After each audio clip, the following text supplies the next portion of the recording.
Hello everyone, আপনারা কেমন আছেন? আশা করি আপনারা সবাই ভালো আছেন আর আমিও ভীষণ ভালো আছি। আজকে আমি আপনাদের কাছে অন্য একরকম একটা রেসিপি নিয়ে এসেছি। হ্যাঁ, একদম স্বাস্থ্যকর রেসিপি। যদি বলেন কেন?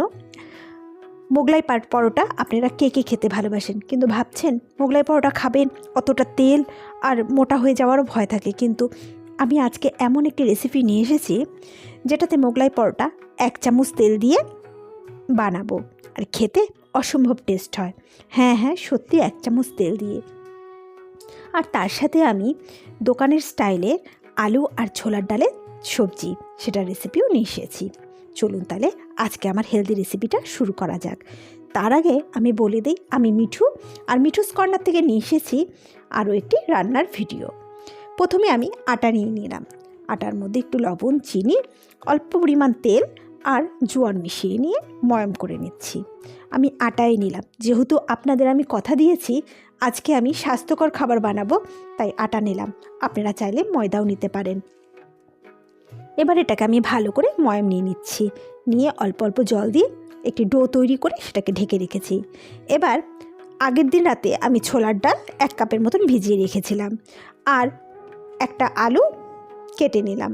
নিয়ে এখানে দেখুন মশলা নিয়ে নিয়েছি কী কী: সাদা জিরে, ধনিয়া, লঙ্কা আর গরম মশলা আর হিং আর একটু আদা কুচিও নিয়ে নিয়েছি। এবার একটি প্রেশার কুকারে ছোলার ডালগুলোকে আমি সিদ্ধ বসিয়ে দেব। তাই ছোলার ডালটাকে আমি ভালো করে ধুয়ে নিচ্ছি।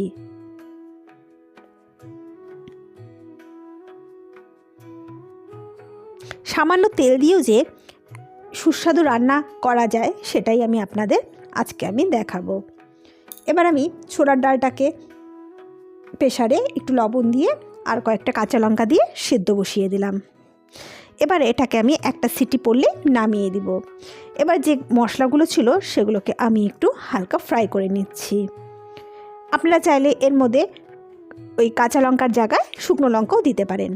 যেহেতু শুকনো লঙ্কাটা খাওয়া ভালো না, আমি যেহেতু আজকে আপনাদের হেলদি রেসিপি দেখাচ্ছি, তাই শুকনো লঙ্কার জায়গায় কাঁচা লঙ্কাটাকে আমি শুকিয়ে নিয়েছি।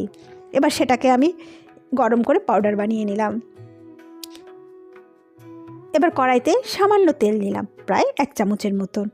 এরপরে এর মধ্যে 5 ফোড়ন আর তেজপাতা সম্বার দিয়ে দিলাম।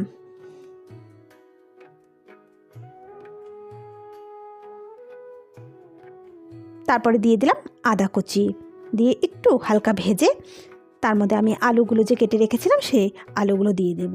তার আগে একটু হিংও দিয়ে দিলাম, 1 চামচ হিং দিয়ে দিলাম। হিংটা অবশ্যই দেবেন, হিংটা দিলে তরকারি স্বাদ আর সুগন্ধ দুটোই বেড়ে যায়। এরপরে আমি আলুগুলো দিয়ে দিচ্ছি। আর হিংয়ের জানেন একটি পজিটিভ দিক কী আছে? হিং দিয়ে কোনো কিছু রান্না করলে খুব সহজেই হজম হয়ে যায়। আর সবসময় একটা জিনিস খেয়াল রাখবেন, যদি কম তেল দিয়ে রান্না করতে চান তাহলে গ্যাসের আঁচটা সবসময়ের জন্য কমিয়ে রাখবেন। এবার আমি তার মধ্যে হলুদের গুঁড়ো আর লবণের গুঁড়ো দিয়ে দেব। দিয়ে একটু ভালো করে ভাজা ভাজা করে নিচ্ছি।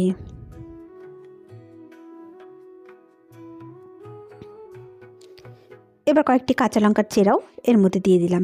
কাঁচা লঙ্কার ফ্লেভারটা কিন্তু ভীষণ ভালো লাগে সবজিতে।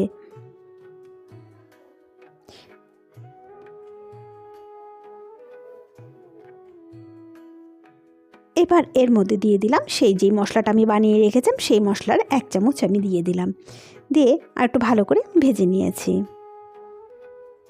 আমি পরে আরও একটা আলু কেটে নিয়েছিলাম, বলেছিলাম না একটা না, এখানে 2টো আলু আছে। তারপরে সামান্য পরিমাণ জলও দিয়ে দিলাম।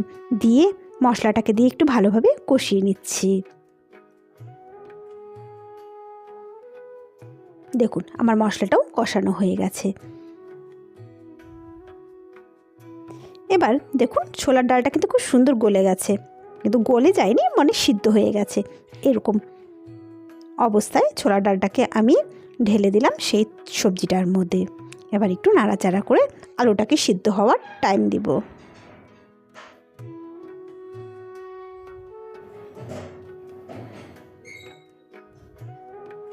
এবার মোগলাইয়ের জন্য আমি কাঁচা লঙ্কা আর পেঁয়াজ কুচি কেটে নিলাম। এবার 3টা ডিম নিয়ে নিলাম। আমি 4টা মোগলাই বানাবো, তার জন্য আমার 3টা ডিম নিলাম। এবার কড়াইতে 1 চামচের মতন তেল দিয়ে কাঁচা লঙ্কা আর পেঁয়াজগুলোকে একটু ভেজে নিচ্ছি।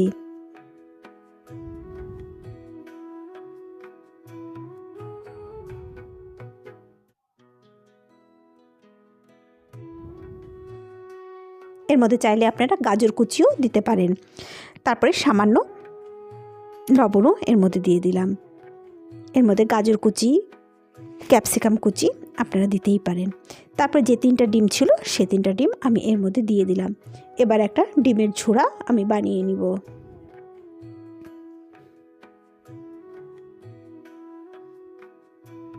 এভাবে নাড়তে নাড়তে ডিমের ঝুড়া আমার কমপ্লিট হয়ে যাবে।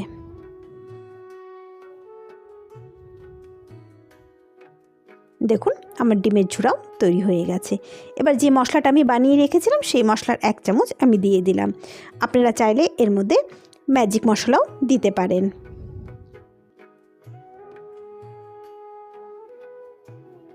আবার চাইলে কোনো মশলা না দিলেও চলবে।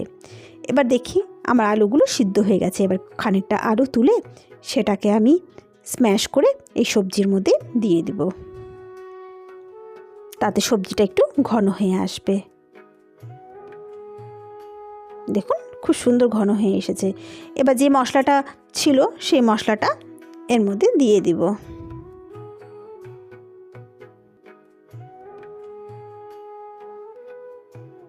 এই মশলা দিয়ে দিলাম।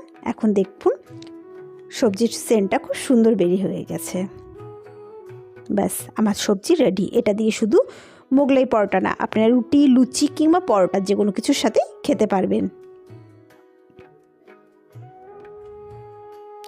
এবার সামান্য চিনিও দিয়ে দিলাম। দিয়ে নাড়াচাড়া করলে আমার সবজিটা রেডি হয়ে গেল। এবার মোগলাই পরোটার জন্য আটা যে মেখে রেখেছিলাম তার আমি গোল গোল করে রেখে দিয়েছিলাম। এবার এটাকে বেলে নিব। একটু বড় বড় সাইজে বেলে নিতে হবে আর একদম পাতলা করে বেলে নিতে হবে। দেখছেন তো কেমন পাতলা করে আমি বেলে নিয়েছি, ঠিক এইভাবে পাতলা পাতলা করে বেলে নিতে হবে। এবার আমি যে ডিমের পুরটা বানিয়েছিলাম সেই ডিমের পুরটা এর মাঝে দিয়ে দেব।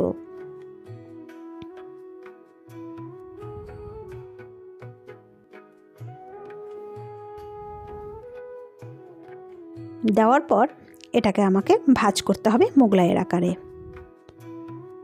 2 পাশ দিয়ে টেনে নিয়ে আবার নিচের গুলোকেও ভাঁজ করে দিতে হবে। ঠিক এই প্রসেসে আপনারা এটাকে ভাঁজ করে নেবেন।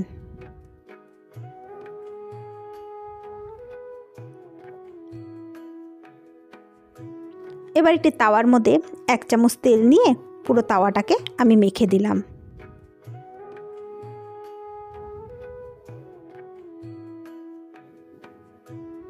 তাওয়াটাকে খুব গরম করে নিতে হবে, তারপরে তেলটাকে মেখে নিতে হবে। আর মনে রাখতে হবে গ্যাসের আঁচটা একদম কমিয়ে রাখবার জন্য। এবার আমি পরোটাটা এর মধ্যে দিয়ে দিলাম।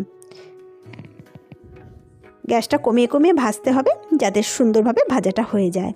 এক পাশে ভাজা যখন হয়ে যাবে তখন সেটাকে আমি উল্টে দিলাম। এভাবে মোগলাই পরোটা বানালে খেতে কিন্তু একদম মনে হবে আপনারা ছাকা তেলে যে মোগলাই পরোটা ভাজা খান একদম টেস্ট সেরকমই লাগবে। আর এতে আপনার কোনো হজমেরও সমস্যা হবে না। আটার তৈরি, এদিকে তেলও একদম কম দিয়ে আমি মোগলাই পরোটা বানিয়ে নিলাম। দেখুন আমার মোগলাই পরোটাটা কিন্তু ভাজা হয়ে গেছে। এভাবে আমি সবগুলোকে ভেজে নিব।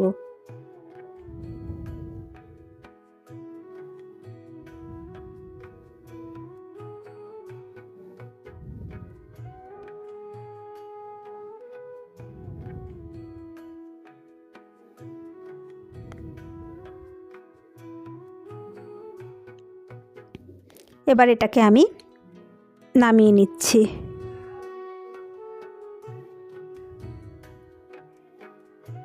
তারপর আমি পিস পিস করে কেটে এবার পরিবেশন করব। এটা চাইলে আপনারা সস দিয়েও খেতে পারেন বা শুধু শুধুও খেতে পারেন। আর সাথে যদি একটু ঘুগনি বা আমি যে সবজিটা বানিয়েছি সেই সবজিটা হলে কিন্তু খাওয়াটা আরও জমে যাবে। তাহলে আজকের রেসিপিটা আপনাদের কেমন লাগলো অবশ্যই কমেন্টে জানাবেন। আর আপনারা যদি আরও নতুন কোনো রেসিপি জানতে চান তাহলে অবশ্যই কমেন্টে জানাবেন, আমি নিয়ে আসার জন্য চেষ্টা করব। যাই হোক, আপনারা ভালো থাকবেন, সুস্থ থাকবেন আর নিয়মিত আমার ভিডিওগুলো দেখবেন। আর অবশ্যই যদি ভালো লাগে একটি লাইক করে দিবেন।